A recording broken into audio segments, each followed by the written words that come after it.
Good morning, all. As we enter into this virtual service, please note that you have been muted by our host. Also be advised that our services are being recorded, and with the exception of joy and concerns, will be published online. Finally, if you wish, take a quick moment to arrange your chalice at home.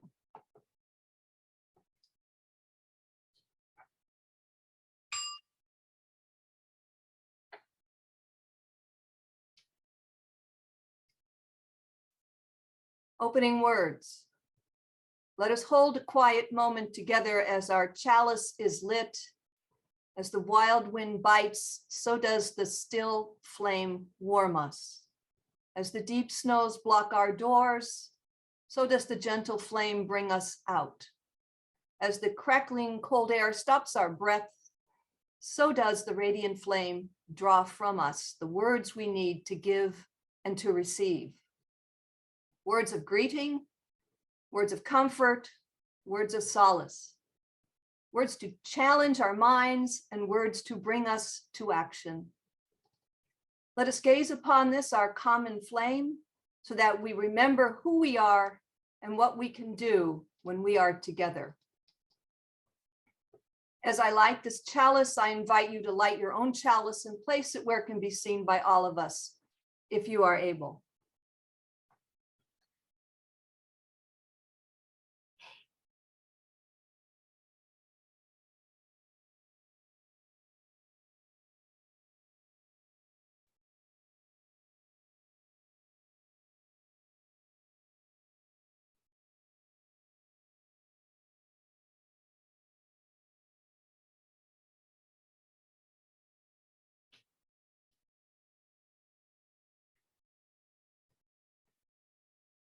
We gather this hour as people of faith, with joys and sorrows, gifts and needs. We light this beacon of hope as a sign of our quest for truth and meaning in celebration of the life that we share together. Before we sing the first hymn, let me remind you to leave yourselves muted. We want you and whoever is with you to sing with Jan as big and loud as you like and make it a joyous experience. So let's all sing the opening hymn, We Shall Be Known.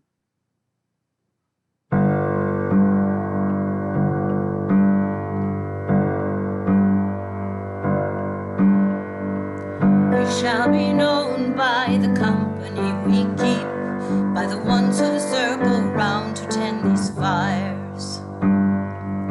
We shall be known by the ones who sow and reap the seeds of change alive and deep within the earth. It is time now, it is time now that we thrive. It is time we lead ourselves into the well. It is time now, and what a time to be alive. In this great turning we shall learn to lead in love. In this great turning we shall learn to lead in love. In this great turning we shall learn to lead in love. We shall be known by the company we keep, by the ones who circle round to tend these fires. We shall be known by the ones who sow and reap the seeds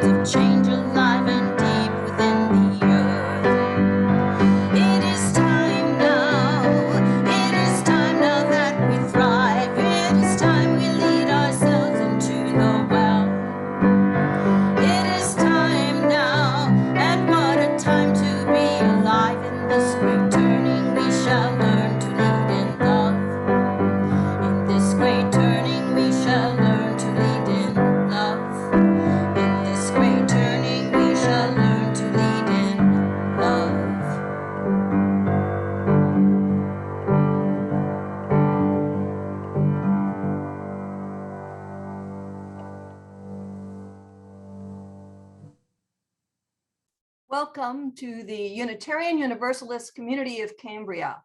We're glad you've joined us today.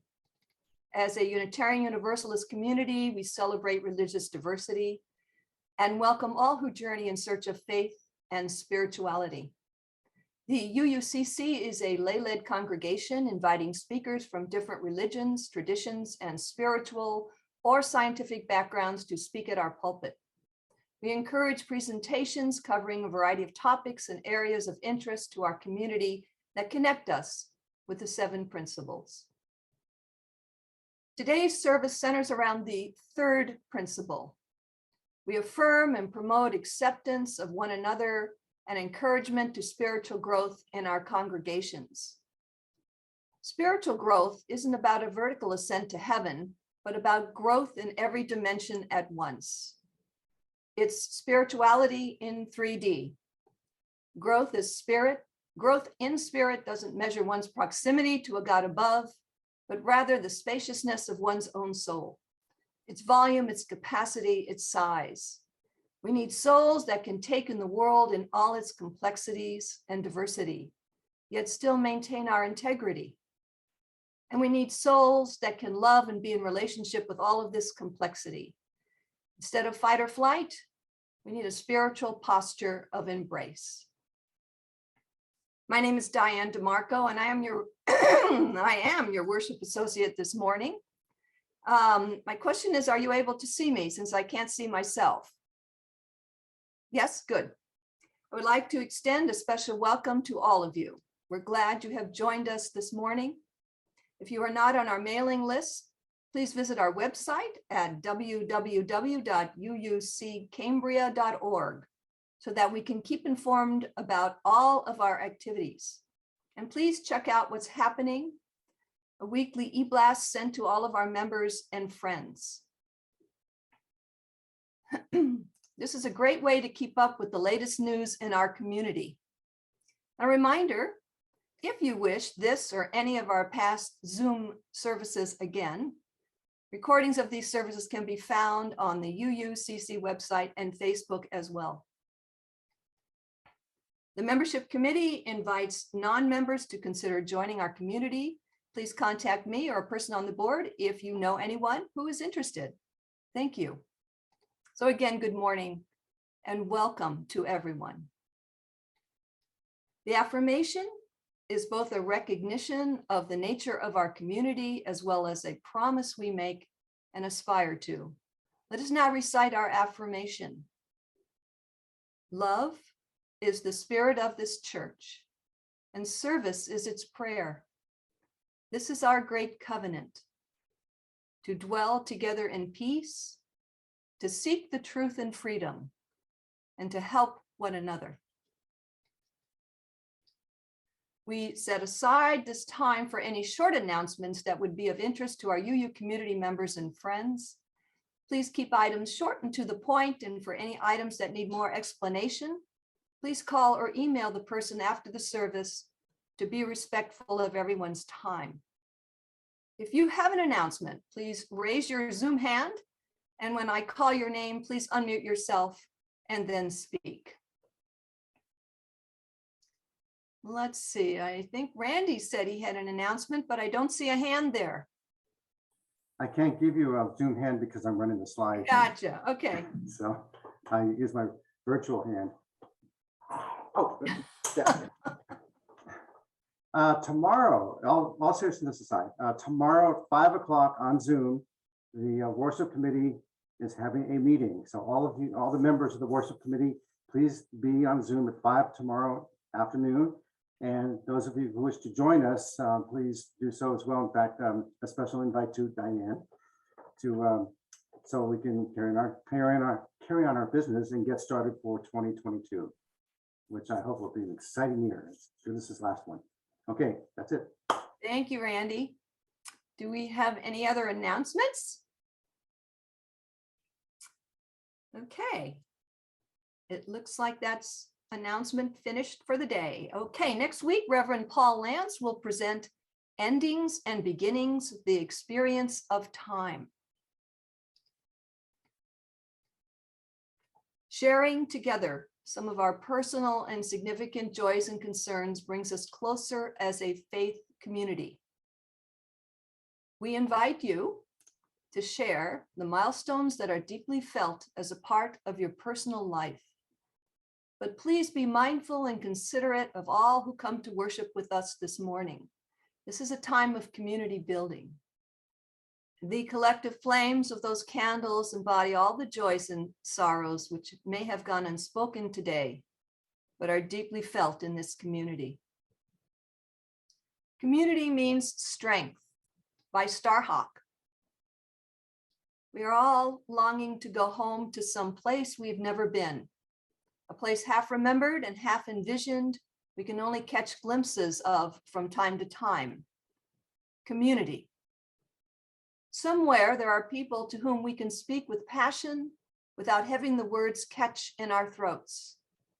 Somewhere a circle of hands will open to receive us. Eyes will light up as we enter. Voices will celebrate with us whenever we come into our own power. Community means strength. Strength that joins our strength to do the work that needs to be done. Arms to hold us when we falter. A circle of healing. A circle of friends. Someplace where we can be free.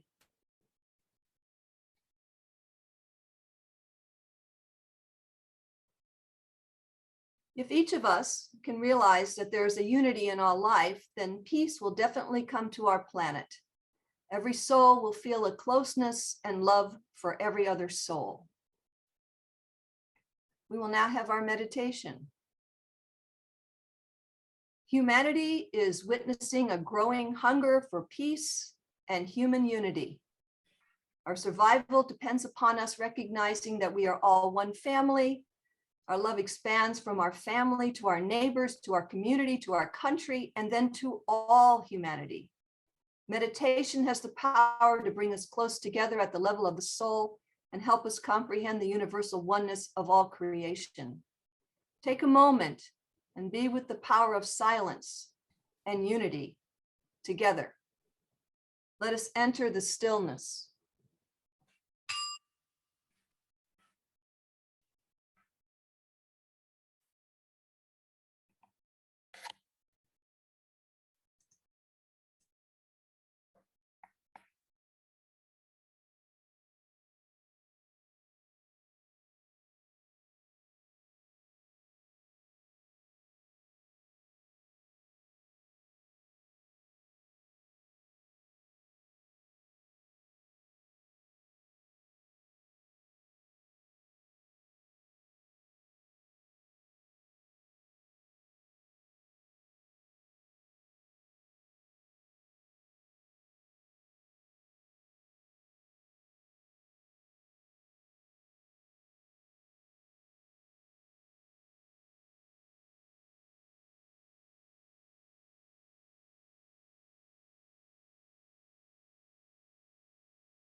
Please come back now.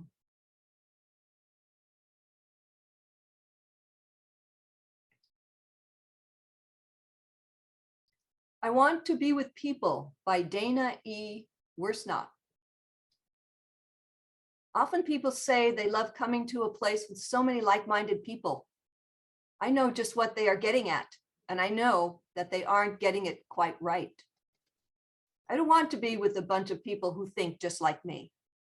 I want to be in a beloved community where I don't have to think like everyone else to be loved, to be eligible for salvation.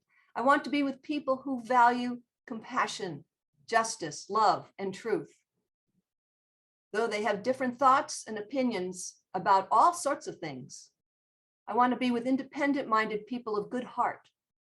I want to be with people who have many names and no name at all for God. I want to be with people who see in me goodness and dignity, who also see my failings and foibles, and who still love me. I want to be with people who feel their interconnection with all existence and let it guide their footfalls upon the earth. I want to be with people who see life as a paradox and don't always rush to resolve it. I want to be with people who are willing to walk the tightrope that is life and who will hold my hand as I walk mine.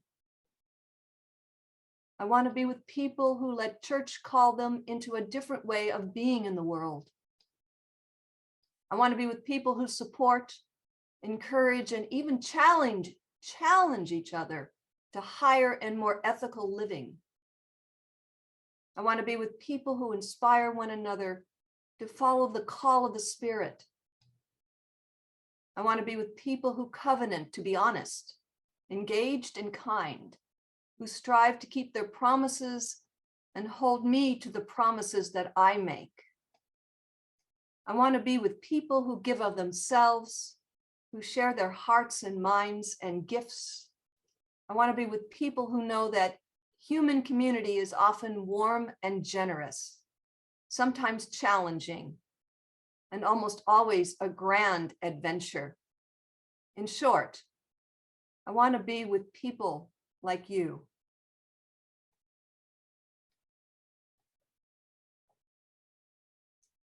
Please join in singing "We Are Apart" by Jill Knight. We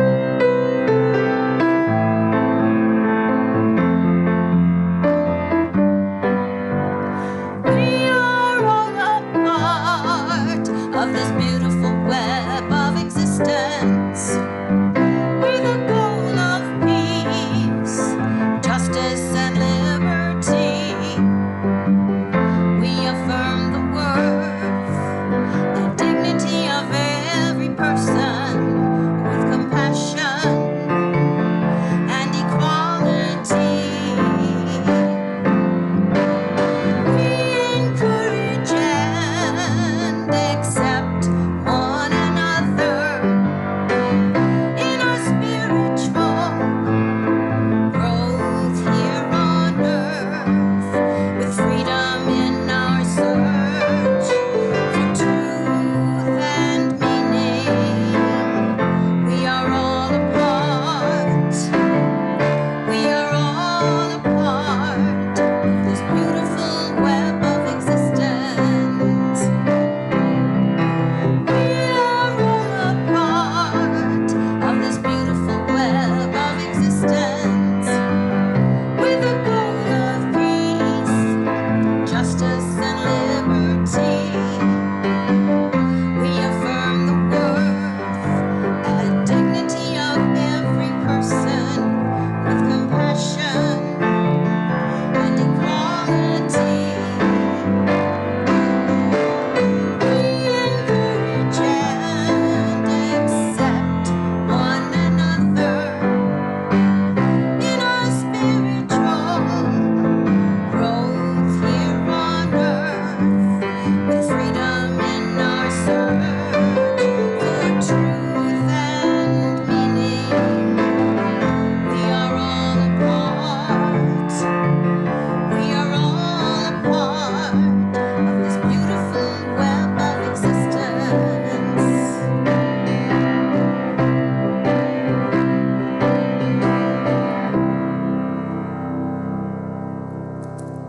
Nicely done. Thank you, Jan.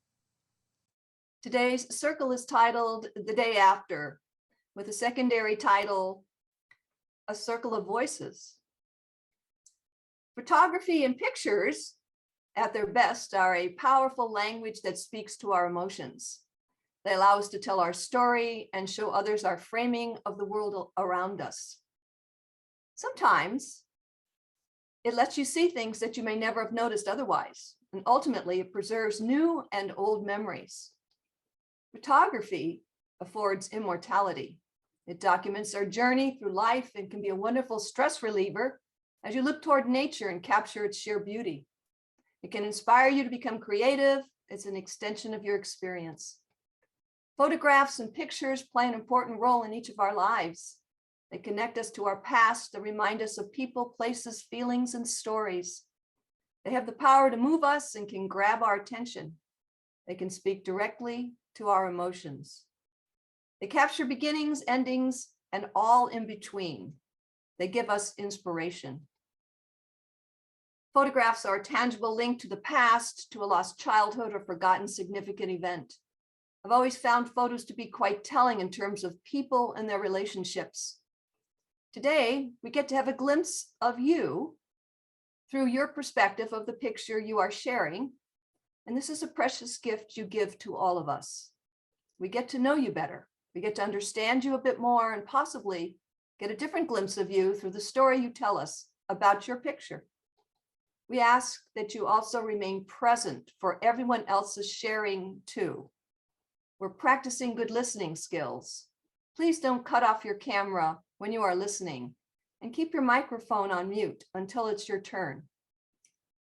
Be supportive by being attentive, by being present. Be conscious of time so everyone gets a chance to talk who wants to. We have 10 people with photos. So if we do about 2 minutes apiece, that should be just about right.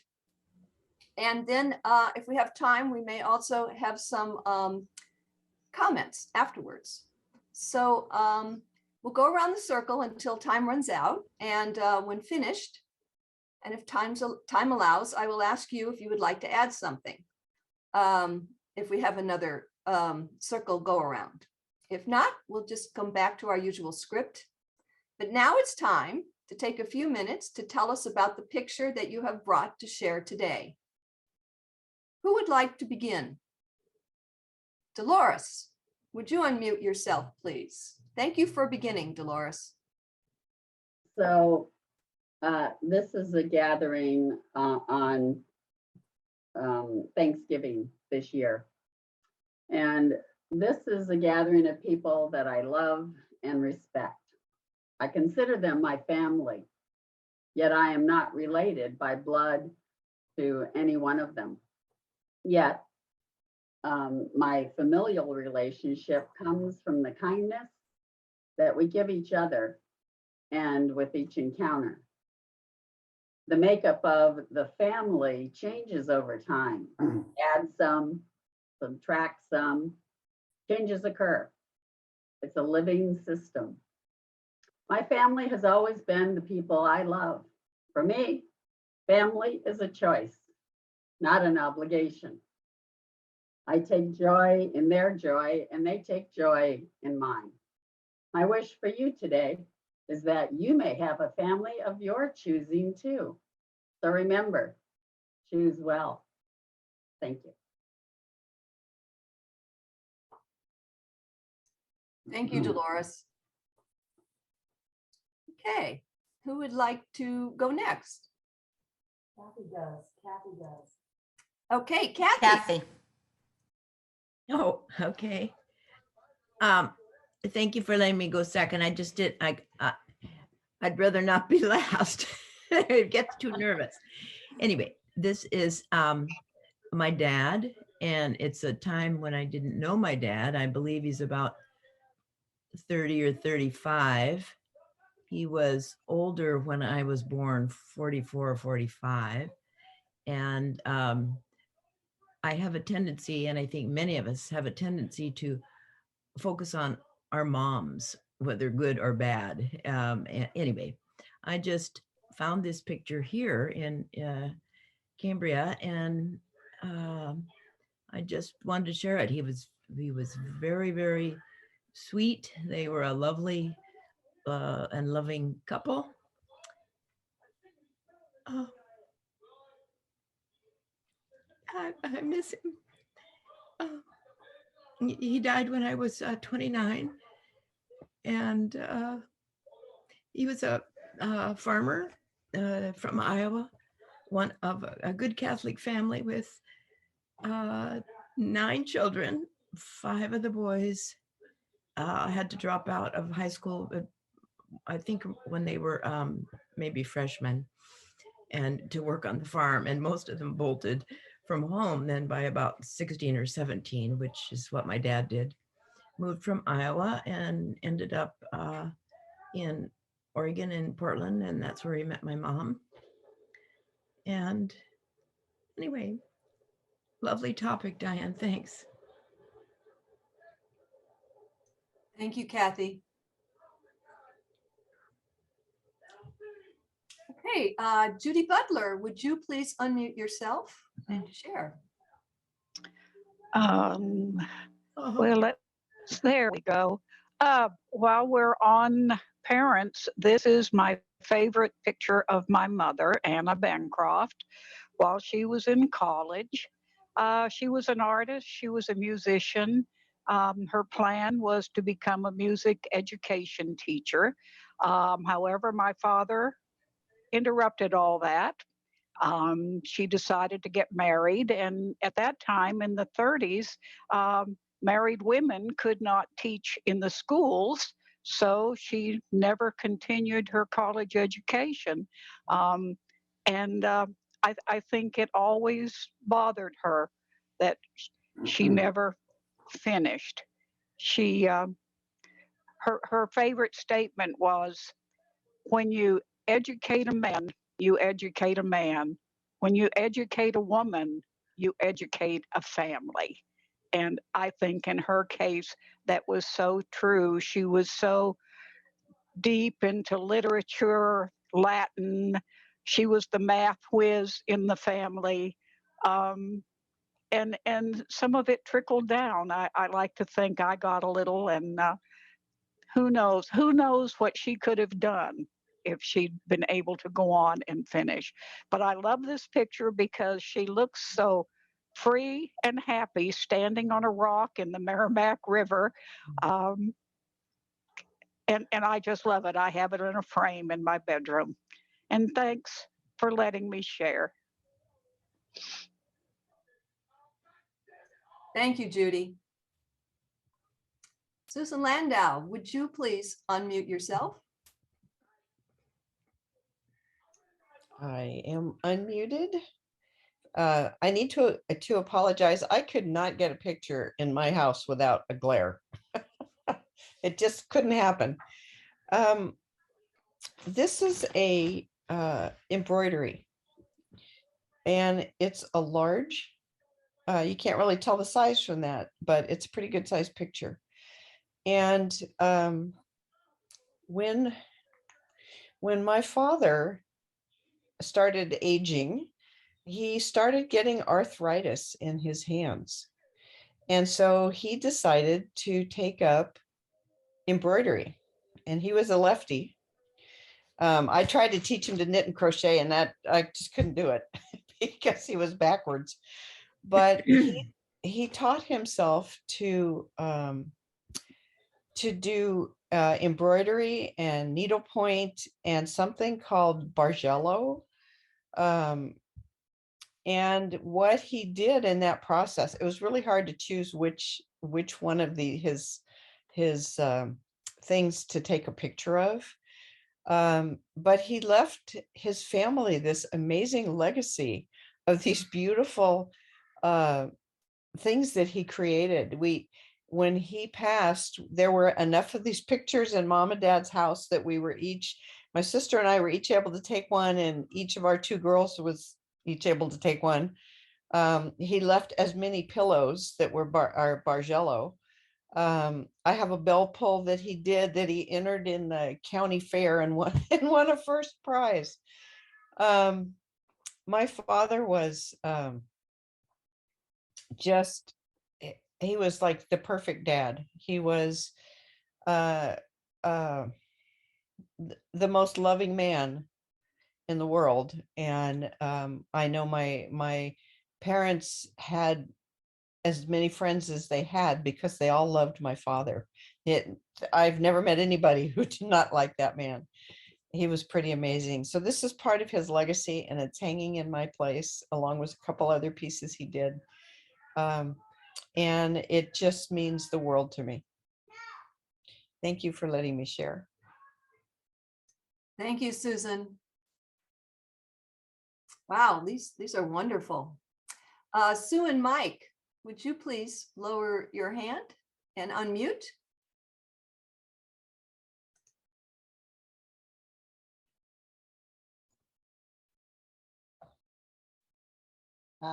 It is Sue here. I'm afraid Mike had an early appointment to do something else, so he had to say hello and run out. But I chose a picture that I'm always looking at because it's right next to my kitchen, and I just glanced at it, so I went with my first instinct.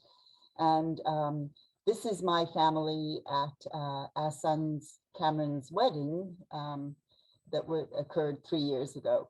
And Diane, your topic led me to look closely as to why I always look at this as I walk by. It's not an old photo, but it's a modern picture of my family. But I thought very deeply about how I felt when I looked at it.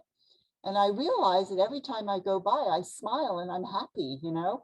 And yet it's also the last formal event where we were complete as a family like this, because after that, my mom passed away and she's no longer with us.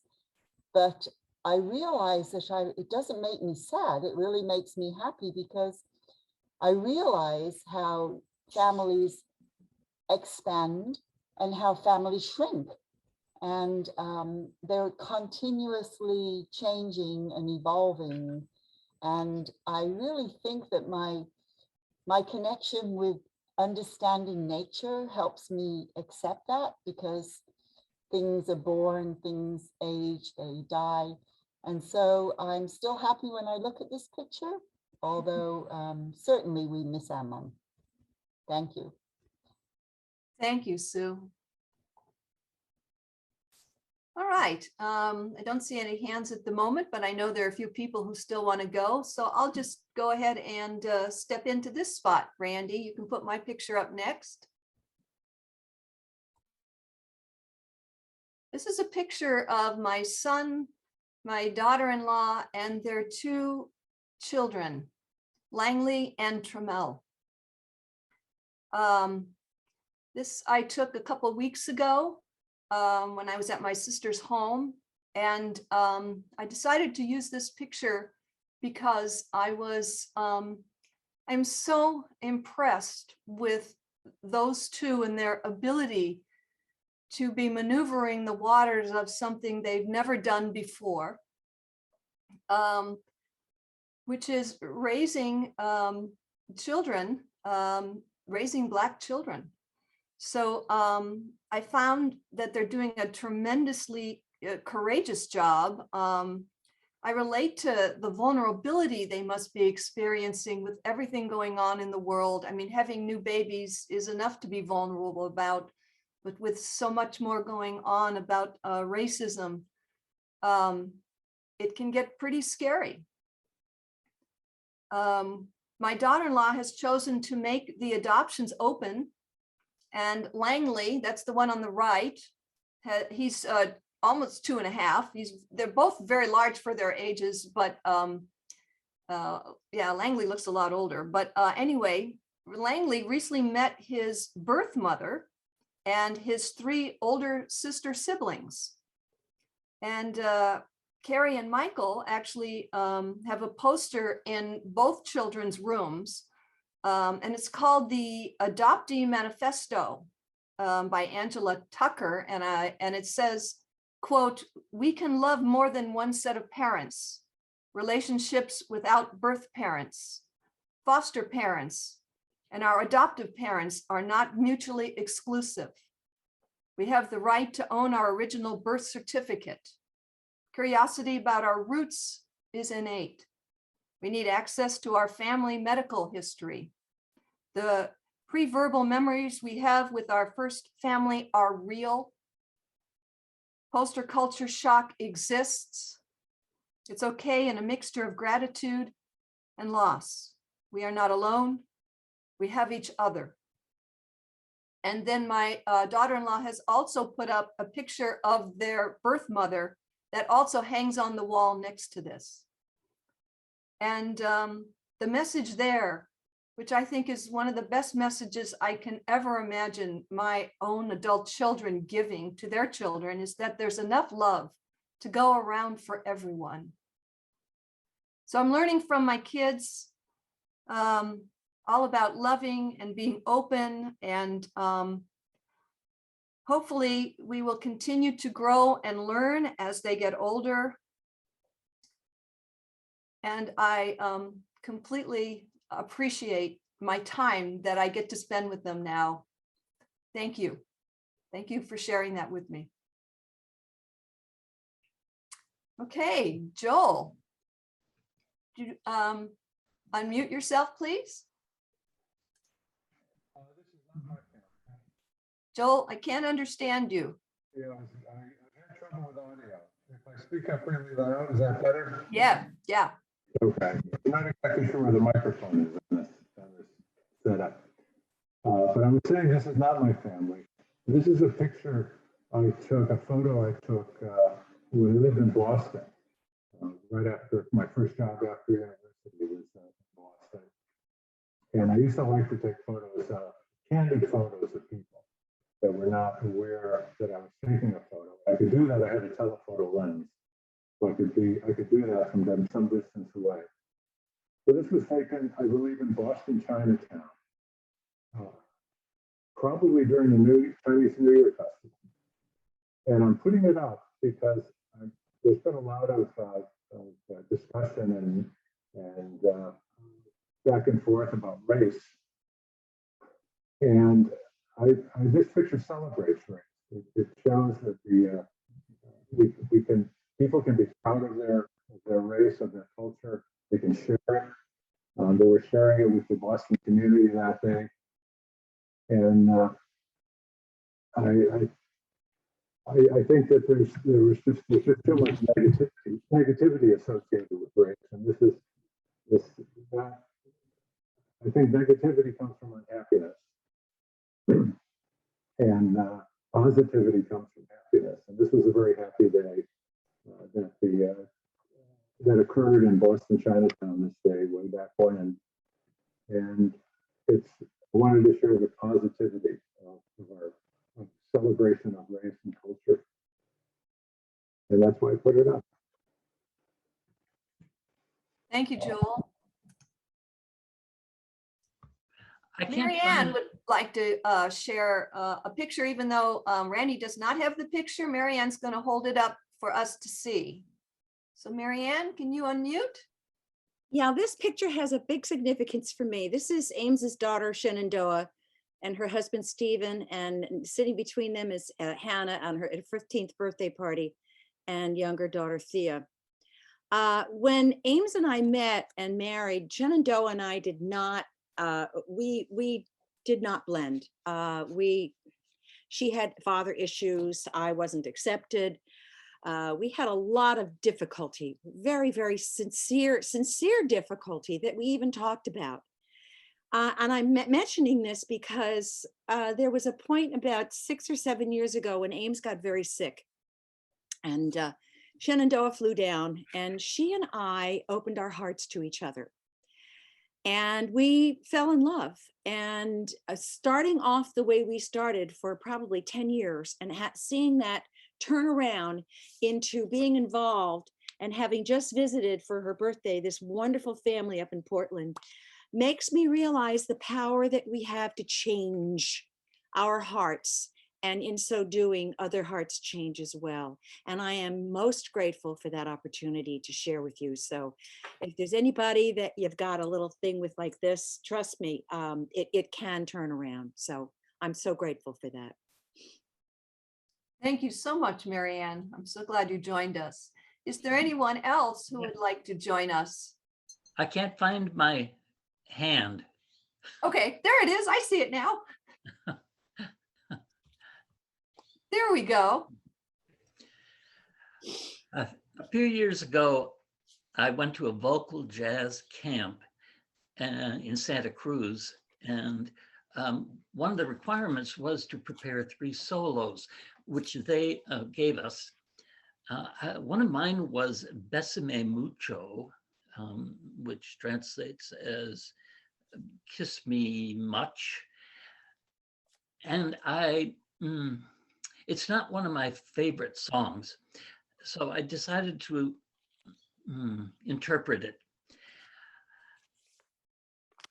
I kneeled on the stage and I mimicked bringing my dog across the stage and singing Besame Mucho to him. The audience liked this. When I got home, I taught him the routine, which you see here. This is about my love for singing, my love for dogs, and me liking to have fun. Thank you, Wayne.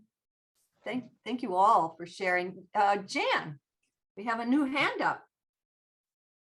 Jan, if you would unmute yourself. Yep. Okay. Can you see me? Yes, Can you see this picture? little closer. Okay.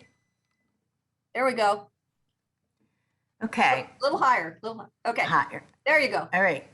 That is my niece, who I didn't know I had until 10 years ago, her wife, and their mixed race daughter, and their son, who is they're both naturally born and they're not adopted, and the grandmother. And this was a family I had no idea existed. And they are just such a model of how we can all get along and exist in a crazy, crazy world. And I just wanted to share that. That's Nicole, Tracy, Mia, and Dominic. And the mom's Grandma Sandy. So sending love to them. Thank you, Jan. Okay, I think, is there anybody else who would like to, yes, Randy? Yes, hi, hang on a second. Look at my picture Okay.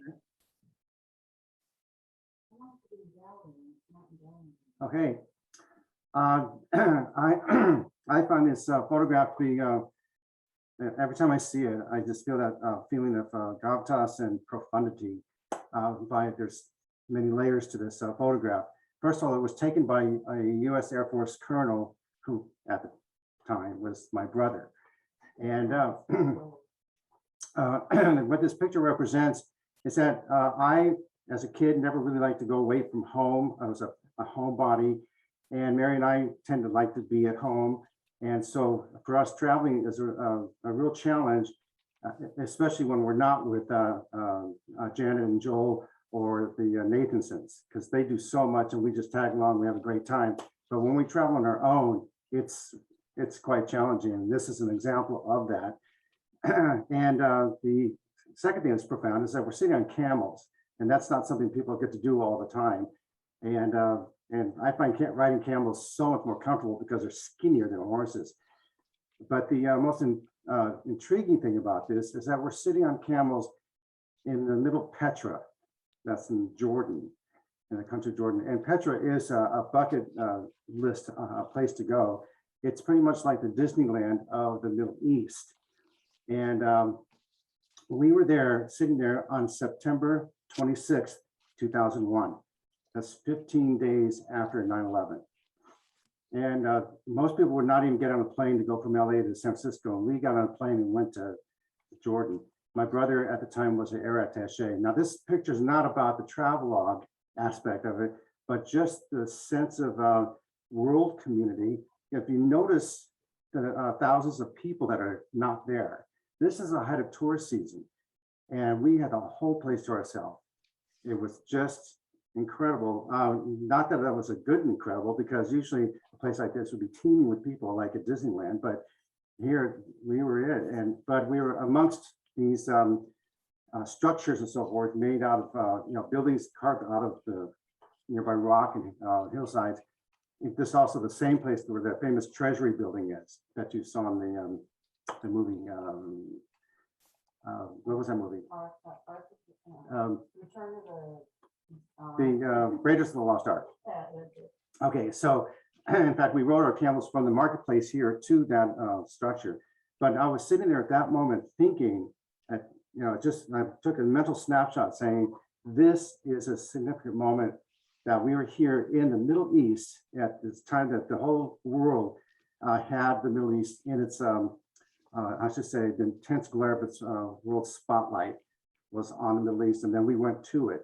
And I really felt, instead of just being at home and just our small selves here, that we were in part of a real big picture. It's a big picture moment. Because the whole world was just on pause and just trying to deal with what had just happened to our country. So the weight of this was just immense and on so many different levels. And that's why I find this picture to be so significant. Okay. Thank you, Randy. Sure.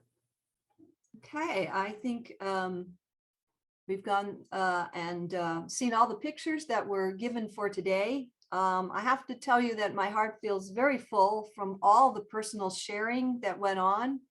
Thank you, thank you, thank you. And now the offertory. The morning offering will now be given and received.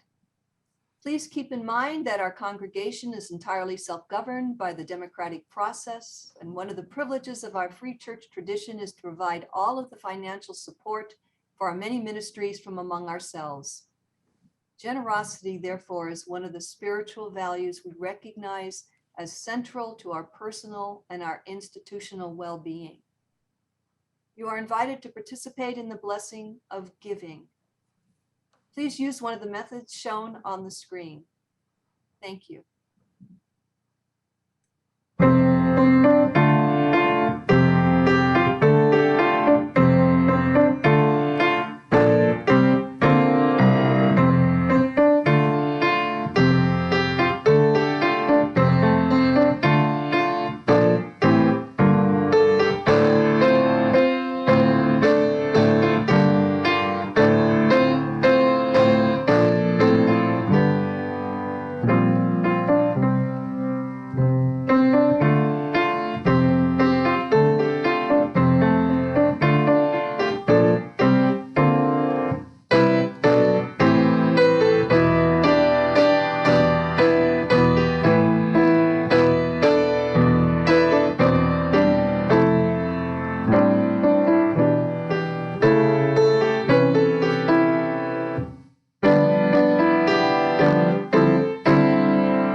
Our thanks for all gifts given and received for the work of this community. And now let us sing the doxology.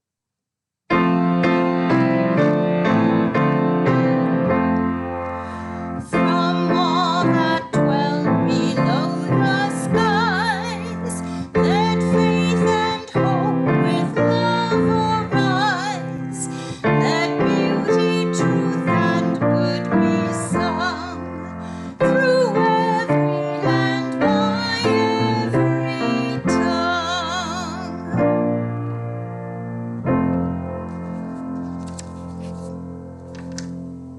Please join in singing the closing hymn, Auld Lang Syne by Robert Burns.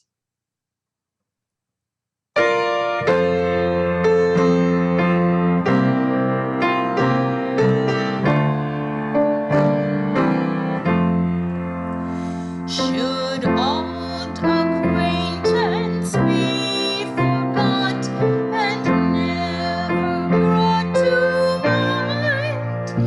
Should old acquaintance be forgot and tamed?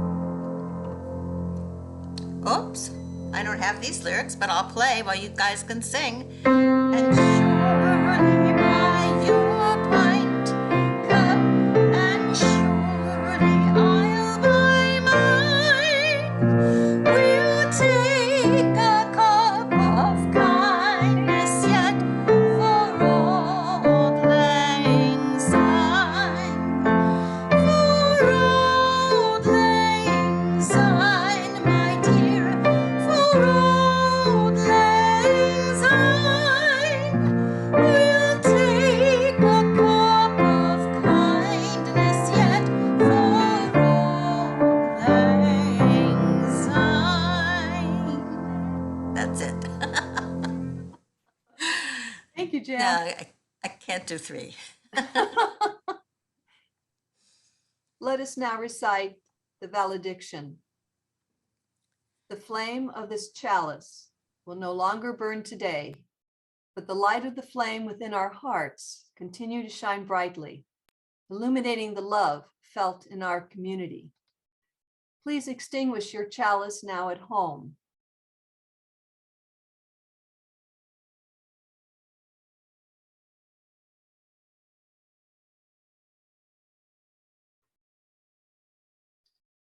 After the benediction, please click on the gallery view button in the upper right corner of your screen, but please remain muted. I will call on you when you raise your hand. Everything in our life is a vehicle for our transformation. Let's use it for our own growth and the growth of this community.